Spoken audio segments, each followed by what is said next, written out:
안녕하세요. 데미안, 오늘부터 헤라마이스의 데미안을 강의하도록 하겠습니다. 오늘의 주제는 서문입니다. 서문에 이런 말이 나오죠. 내 속에서 솟아나오려는 것. 바로 그것을 나는 살아보려고 했다. 왜 그것이 그토록 어려웠을까? 내 안에서 솟아오르는 것. 그것으로 살려고 하는데 그것이 왜 그토록 어려웠을까? 이거는 헤르메스의 얘기겠죠. 인간이 가야 할 길에는 두 개가 있겠죠. 하나는 세상에 맞춰 사는 길이죠. 모든 기준을 세상에 두고 사는 길. 또 하나는 내 안에서 솟아오른 거 사는 거. 두 가지가 있겠죠. 그 중에서 어때요? 세상에 맞춰 사는 거. 이게 보통 사람들 그렇게 살죠. 근데 헤르메스는 어때요? 내 안에서 솟아오른 거 사는 것. 이것이 그토록 어렸을까? 대면을 처음 펴면은 서문에 이 글자가 나오죠. 그 이유는 뭘까요? 바로 이렇게 살아가는 인간을 보여주는 거죠. 대면을 통해서. 대면 책을 통해서 싱클리어가 어떻게 내 안에서 솟아오르며 사는 인간이 되었는가. 그 영웅의 여정을 우리에게 보여주죠. 저는 이 두 인생을 다 함께 살아봤어요. 저는 태어나서 35세까지는 세상에 맞춰 살았어요. 시골에서 그, 가난한 소장농의 아들이었어요. 가난한 농민의 아들. 그러면 어떻게 해요? 세상에 맞춰 살게 되죠. 그래서 계속 맞춰 사는 게 35세까지였어요. 그다 36세부터 직장을 그만두고 자유롭게 제 길을 찾아갔어요. 그래서 나중에 길을 찾았어요. 그것이 인문학 강의와 글쓰기였어요. 이렇게 해서 이제 찾았는데 전 두 개의 삶을 이렇게 바라보면서 이 데미안에서 말하는 내에서 솟아오른 것 사는 것 이것에 대해서 많은 생각을 하게 돼요. 제가 36세에 직장을 그만두고 시공부하러 갔거든요. 그해 가을에 공부하러 갔는데 그때 문학 평론 하시는 분이 이런 말씀 하시더라고요. 10년을 시를 써봐라. 그러면 시로 먹고 살 길이 열린다. 그러시더라고요. 10년을 시를 써보래요. 근데 저는 시를 쓰다가 10년을 못 쓰겠더라고요. 나이 들어 시를 쓰는 건 좀 힘든 것 같았어요.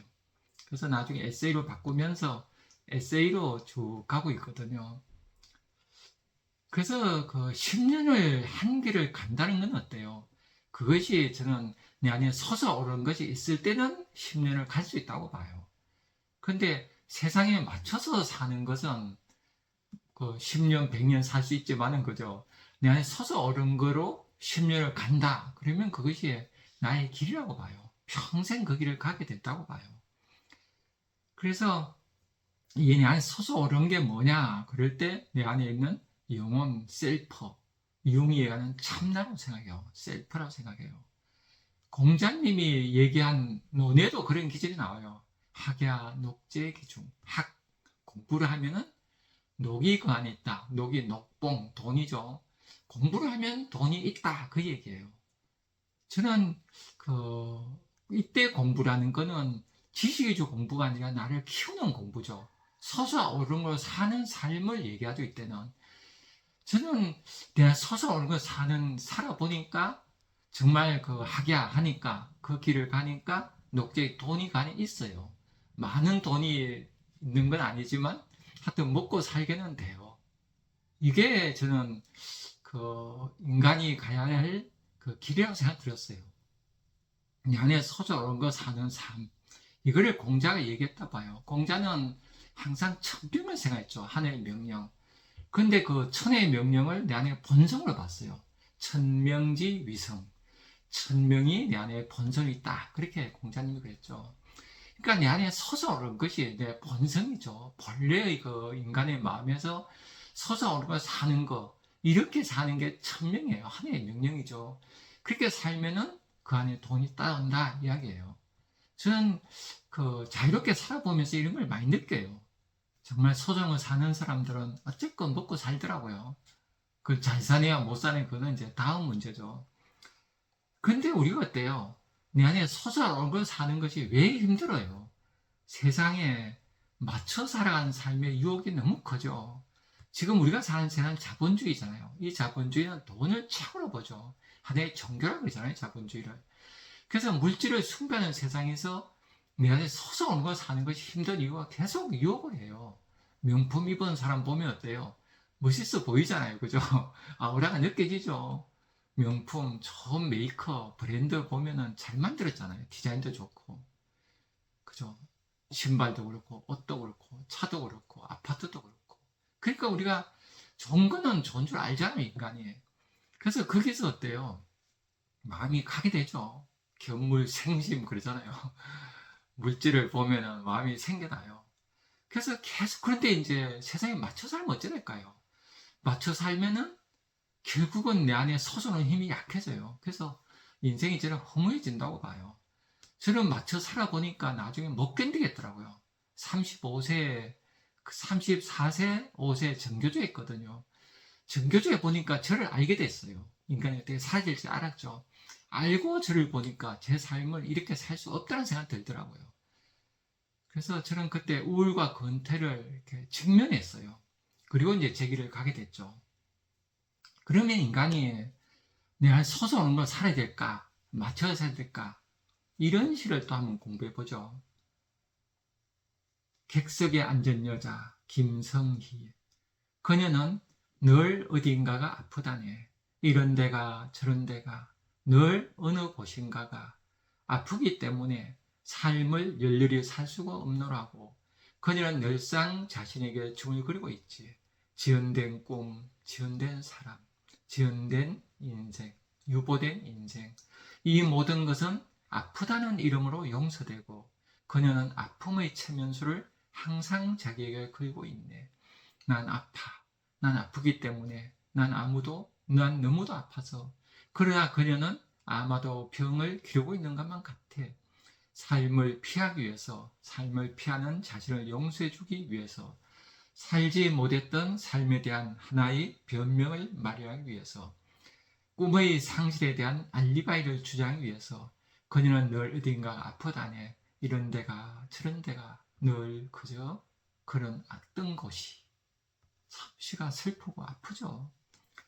그래서 이 객석에 앉은 여자가 이런 삶이 객석, 우리 삶은 내가 주인공이 돼야 되잖아요. 근데 주인공이 아니라 객석에 앉아서 바라보기만 하는 거예요. 바라봐서 내 삶도 나를 그냥 남보듯이 바라보고 물끄러미 바라보기만 하는 이런 삶. 이런 삶이 많은 사람들 삶 아니에요. 그래서 자신의 삶을 구개하듯이 사는 삶. 이렇게 해서 진짜 삶을 놓치게 되지 않아요. 그래서 저는 이렇게 살면 어딘가 아프고 자꾸 아픈 얘기하고 나이 들어서 동창들 만나면 자꾸 아픈 얘기 하더라고요. 그래서 이 시가 생각났어요. 그죠? 병을 기르고 있는 것 같아. 참 잔혹하지만은 이게 진실이죠. 그래서 우리가 어떻게 살아야 될까 할 때 이 책 서문에 또 이런 기질이 나와요.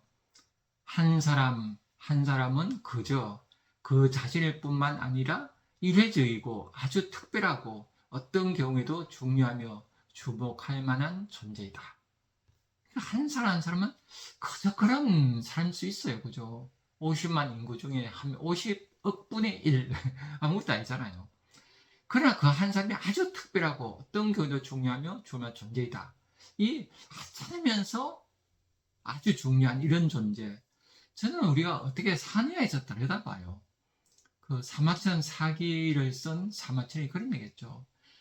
어떤 사람 죽음은 태산처럼 무겁고 어떤 사람 죽음은 깃털처럼 가볍다고 했어요.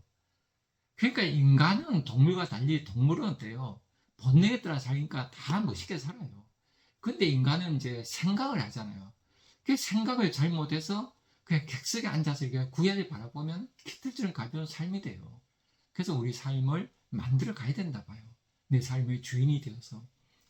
저는 그렇게, 지금은 이제 신이 죽은 시대잖아요. 신이 있을 때는 뭐, 나중에 신의 의지에서 이렇게 살 수 있지만 지금은 신이 죽은 시대잖아요. 이럴 때 우리 인간은 단 한 번밖에 안 살아요. 이럴 때 어떻게 살아야 되겠어요? 그 삶을 어떻게 살아야 될까 보여주는 게 저는 대면을 생각해요. 대면은 어때요? 바로 영원한 현재를 찾는 그런 과정을 봐요. 나중에 대면을 이제 내 안에서 발견하잖아요. 그죠? 대면이 싱클리할 때 이제는 안 와. 네 안에 대면이 있어. 그리고 떠나잖아요. 그 대면이 안에 본성 영혼이에요. 기독교면 성령이죠. 불교면 불성이죠. 내 안에 천지자연하고 하나인 천지자연의 무게만큼 무거운 그 신성 성스러운 게 우리 안에 있다는 거예요. 저는 이게 맞다고 보거든요. 이걸 발견해 둔 순간 우리는 어때요? 현재가 너무나 사랑스러워요. 현재가 영원이 되죠. 파우스트가 나중에 그런 얘기했죠. 순간이여 멈춰라, 너 아름답구나. 이런 순간을 봐요. 그래서 저는 한 인간이 내 안에 대면을 발견할 때, 내 안에 영혼을 발견할 때, 그 영혼은 어때요? 불생불멸이죠. 태어나지 않고 죽지도 않는 우주 그 자체죠. 우주는 에너지 장이잖아요. 물질로 보이는 거는 감각의 지각에 불과하죠. 그 감각을 넘어서서 온 우주가 하나의 에너지 장이다. 기다. 이렇게 온몸으로 깨달았다 그래요. 그러면 이 자체가 신이죠. 신성이고 신이고 내가 신이 되죠. 그렇게 해서 저는 인간이 구원이 된다고 봐요. 그래서 싱클레의 여정은 영원한 현재로 가는 여정이라고 생각해요. 그래서 여기서 보면은 이런 기질이 나오죠. 한 사람 한 사람의 삶은 자기 자신에게로 이런 길이다. 그러니까 내가 나한테 이런 길이란 거예요. 이거는 이제 칼 융이 얘기했죠. 융이 그런 얘기했죠.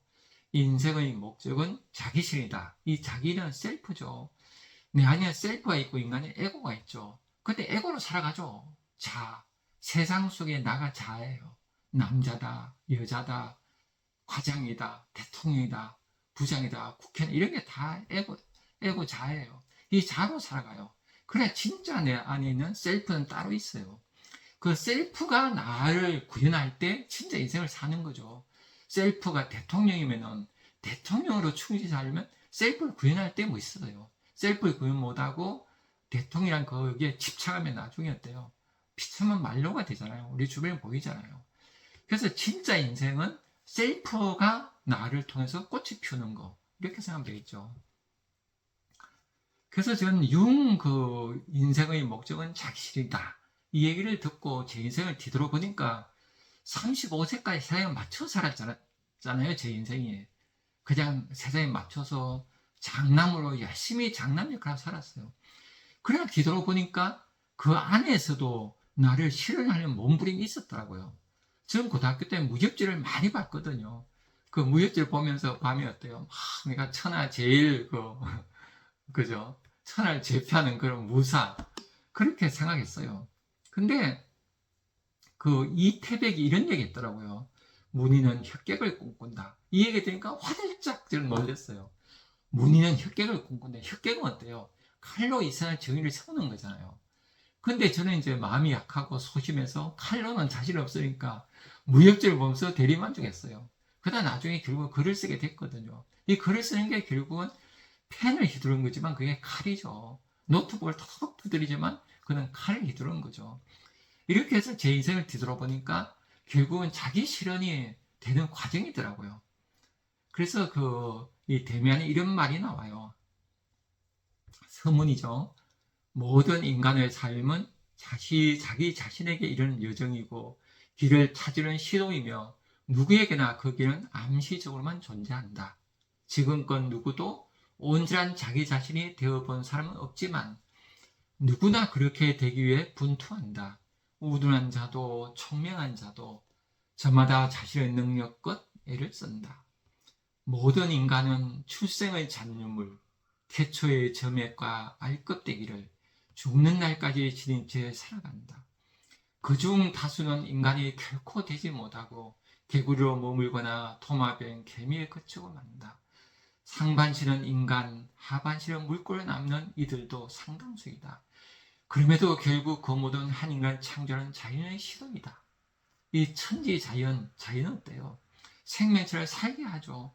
그래, 딴 생명체는 한껏 꽃을 피워요. 본능적으로. 근데 인간은 생각하니까 자기를 어때요? 인간인데 인간의 꽃을 못 피우고 하반신은 물고기고 상반신 인간도 될 수 있는 거예요. 반인 반수죠. 또 개미에 그칠 수 있고 도마뱀, 개구리에 머물수 이런 얘기를 하면서 하는 거죠. 그러니까 우리 인간은 어때요? 뭐 두뇌를 흔히 얘기하잖아요. 파충류의 두뇌, 벌 두뇌, 인간 두뇌 얘기하잖아요. 인간은 한껏 꼽혀야 돼요. 근데 다 꼽혀야 인간은 산다는 거예요. 그래서 저내린 그 작가죠. 저내린 작가가 이런 얘기했죠.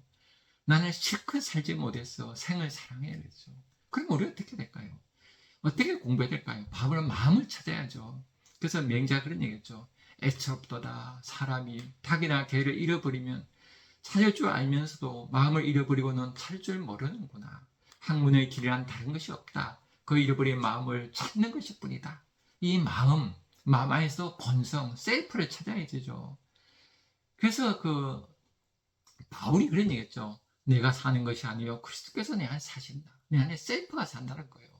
그래서 우리가 셀프로 살아야 되는데 에고로 살다 죽으면은 그 제대로 못 사는 거죠. 그래서 제대로 못 사는 현대인의 모습을 시를 통해서 공부해 보겠습니다. 화석 김기태. 그는 언제나 그 책상 그 의자에 붙어 있다. 등을 잔뜩 구부리고 얼굴에 책상을 받고 있다. 책상 위엔 서류들이 어지럽게 널려 있다. 두 손은 헤엄치듯 서류 사이를 돌아다닌다. 하루 종일 쓰고 정리하고 계산기를 두드린다. 전화벨이 울릴 때마다 거북등 같은 옆구리에서 천천히 손 하나가 나와 수화기를 잡는다. 이어 억양과 악센트를 죽인 목소리가 나온다. 수화기를 놓은 손이 다시 거북등 속으로 들어간다. 때때로 거의 9번 등만큼 배가 나온 상사가 온다. 지나다 멈춰서 갸웃거리며 무언가 묻는다. 등에서 작은 목 하나 올라와 고개를 가로젓는다. 갑자기 배 나온 상사의 목소리가 커진다. 목은 얼른 등 속으로 들어가 나올 줄 모르고 구번인 등만 툭 후부져 자꾸 굽실거린다. 거부가 머리를 내놓아라. 내놓지 않으면 구워서 먹으리. 모래밭에서 한참 거북등을 굴려보다 실정난 맹수처럼 배 나온 상사는 어슬렁 제 정글로 돌아간다. 겨울이 지나고 창안 가득 햇살이 들이치는 봄날 한 젊은이가 사무실에 나타난다. 구두소리 힘차게 그 옆으로 와 멈춰두니 자리를 내놓으러 간다. 그는 기척이 없다. 그 자리에 꼼짝 않고 붙어있다. 젊은이가 더 크게 소리치며 9번 등을 툭툭 친다. 문지가 일하고 등이 조금 부서진다. 젊은 세게 그의 몸을 헛들어댄다. 이렇게 해서 이 사람은 화석이 되어서 이제 사라지죠. 이런 어떤 내 안에 솟아오르는 걸 살지 않고 세상에 맞춰 살면 이렇게 화석처럼 사는 이런 인간의 모습을 좋은 시를 통해서 공부했습니다. 또 다음 주에 대면을 보도록 하겠습니다. 감사합니다.